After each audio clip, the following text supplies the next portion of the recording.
parti. Alors, je vous fais une... C'est pas parti. Ce départ, on va repartir. C'est parti.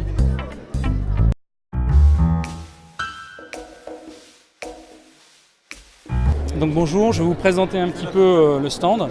Donc là, ici, sur ce stand, ce qu'on a décidé de faire, c'est de montrer un petit peu au public une analogie entre les spermatozoïdes et les missiles.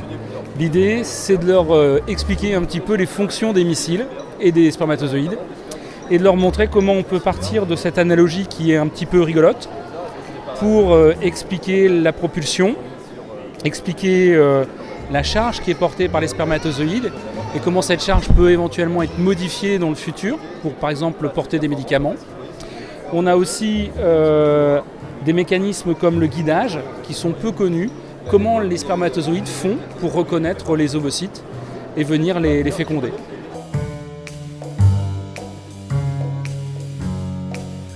Qu'est-ce que la science sait pour l'instant sur la façon dont les spermatozoïdes se déplacent ?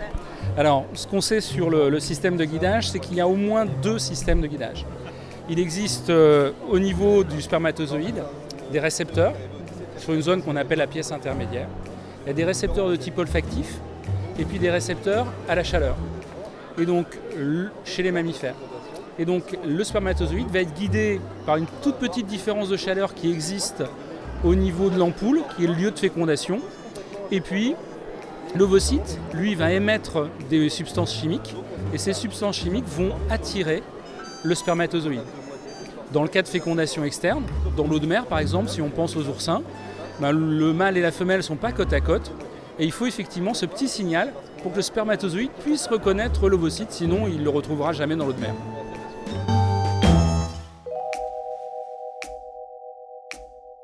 Qu'est-ce que c'est que cette chose ? Si, je sais. Non, je suis pas sûre.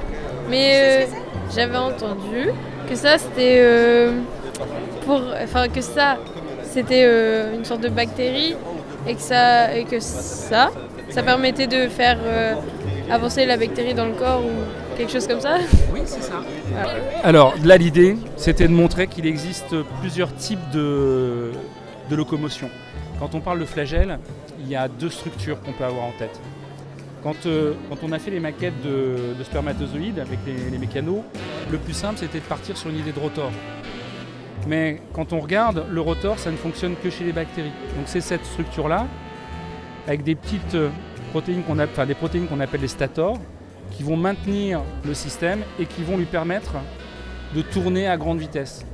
Et donc la bactérie, grâce à ce système donc, de flagelle qui est accroché ici, va réussir à se déplacer. Mais si on regarde dans une structure comme le spermatozoïde, on va avoir une structure qui est différente, qui est ce qu'on appelle un axonème, et qui, lui, va procéder par des glissements de tubules les uns par rapport aux autres. Là, il n'y a pas de rotation. Voilà. Alors, c'est du glissement. C'est-à-dire qu'il y a des molécules qui vont glisser les unes par rapport aux autres. Il y a un microtubule qui va se soulever, donc il entraîne les autres. Et si on regarde, il va entraîner des tensions. Et donc ces tensions vont permettre d'avoir un mouvement de battement. Si on imagine tension-relâchement, on va avoir une oscillation qui va permettre la nage du spermatozoïde. Donc le flagelle, c'est derrière 2 mécanismes différents selon les organismes, soit de la rotation, soit du battement entre guillemets.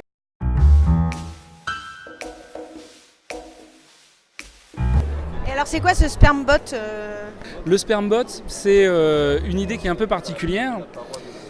On sait qu'il existe des cas de stérilité dans lesquels la queue du spermatozoïde, le flagelle, cesse de bouger.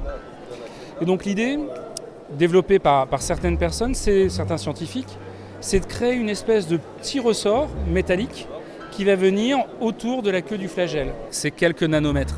C'est ça, nanomètres 10-9 mètres. C'est beaucoup plus petit que des microns. Voilà. C'est des choses qu'on ne voit, c'est impossible à voir à l'œil nu. Il va nous falloir des systèmes optiques très performants pour réussir à les voir. Alors l'idée c'est quoi ? C'est que je vais le mettre ici. Il ne se passe rien. Mais si je rajoute un champ magnétique, vous allez voir.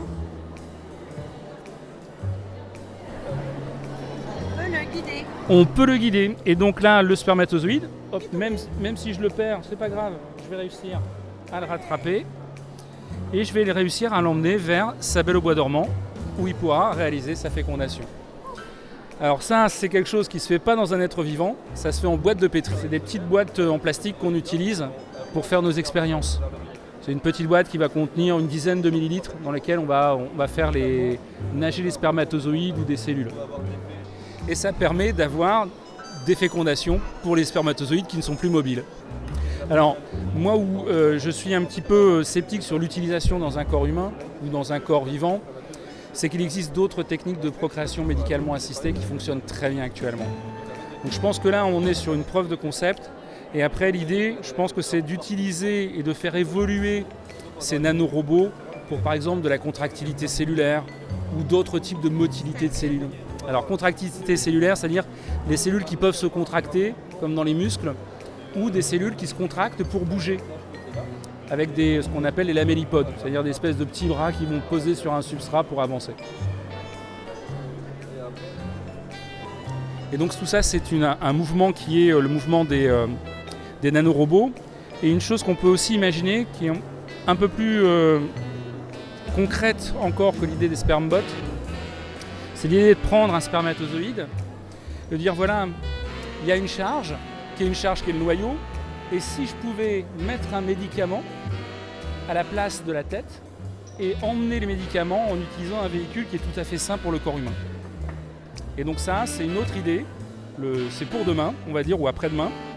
On aura des spermatozoïdes qui vont avoir un capuchon avec des composés pharmaceutiques et qui pourront délivrer des médicaments dans des cas par exemple de cancer des ovaires, cancer de l'utérus et du col de l'utérus.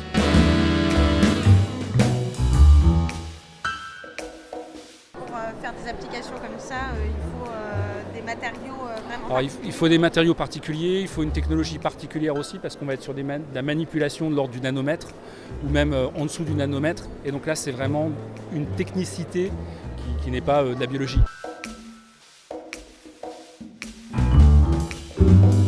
On en est où sur ce type de système? C'est ce que vous avez l'air de dire que ça... Alors, on a déjà vu des photographies des premiers systèmes et des premiers capuchons qui peuvent se mettre au niveau des spermatozoïdes.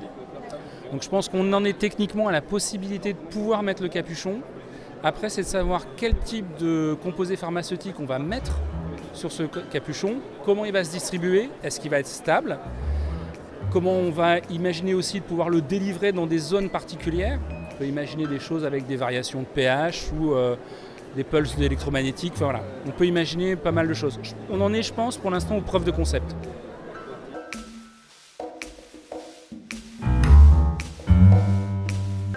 On sait s'il y a de plus en plus justement de spermatozoïdes qui auraient besoin d'aide? Alors ce qu'on sait, c'est que malheureusement la qualité des spermatozoïdes diminue de plus en plus sur les dernières décennies. Il y a vraiment une diminution qui est dramatique et véritablement on s'inquiète de la qualité de ces spermatozoïdes. Ce qui est plus difficile à déterminer, c'est quels sont les facteurs environnementaux qui vont diminuer. Ce qu'on sait pour l'instant de manière sûre, les perturbateurs endocriniens, ça c'est montré qu'il y a un effet sur la qualité des spermatozoïdes et les métaux lourds. Par exemple, les métaux lourds qu'on va trouver dans les cigarettes, dans les mégots, dans ce genre de choses. Bah, ça au moins, ça a été montré qu'il y avait un impact sur la qualité des spermatozoïdes.